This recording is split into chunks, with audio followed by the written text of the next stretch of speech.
controls rattled as the landing gears forged their way out of the sockets on the bright blue spaceship named the Drifter. The fins slowly tucked themselves away into the body, while the soft hum of the engines turned to a quieter tone. I sat and took a breath. Finally, the end of the road. Even after so long, I arrived at my final destination. Immortality, foremost, is envisioned as a gift.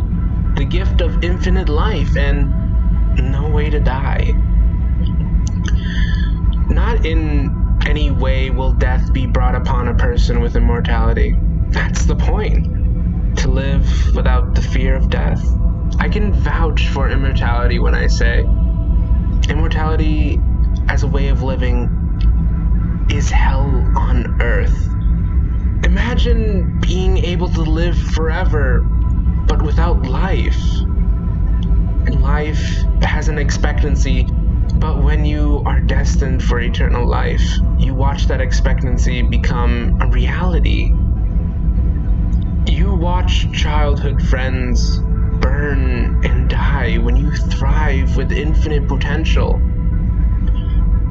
One can only hope not to become immortal when you think about the world, of which isn't immortal, dying in your arms. You essentially become the marker of history. You live through universe-changing events that ultimately lead to the undoing of life itself. And that's where I find myself. End log, dated March 3rd, 1943, he. The man slumps in the pilot's seat of the aircraft as he softly weeps. There's a slight buzzing noise as a voice only familiar to the man speaks up from the silence. It seems as though this is the last stop. The man looks up and slowly nods. Yes, this is the end of the road. The soft hum of an air fan turns into a roar as the voice speaks up. Well, above all else, it has been an honor being your best friend. The man smiles. How about we watch one last star burn? There's a small zapping noise as the mysterious voice bellows.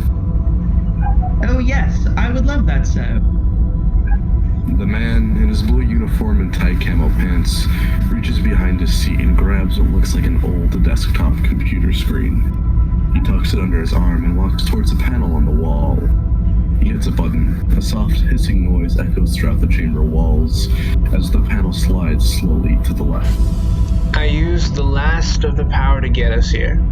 We're stranded, Zappy. A light blinks to life on the old monitor as a face forms. It takes the shape of a retro smiley face. It appears we are indeed stranded. The face appears to look around, only disturbed by the edges of the screen. The man slowly shuffles his way to a rock on the edge of an asteroid and sets the monitor down beside him. He turns the monitor so that it faces the bright and dying star. The eyes slowly widen on the face and then turn to a comfortable expression. The man looks at the star and speaks to his companion. I remember the death of the sun. It wasn't too different from this one. Almost the same size. Even before that, back on Earth, I remember watching my family slowly die. Me, being immortal, I outlived my children. I wish you knew how that felt, Zappy. How it felt to sit at your 150th son's deathbed while singing soft lullabies and holding his old, frail hands. Watching day after day as the world slowly slipped from this reality. As your 1,000th wife cried and screamed out, "Please die with me," as you hugged her tumored body and hoped that you didn't have to do this with the next. Eventually, I didn't bother. I got sick of finding love that'll die out before I will. After enough time, I noticed that the planet will burn out. We had already colonized our solar system, so moving wasn't an issue.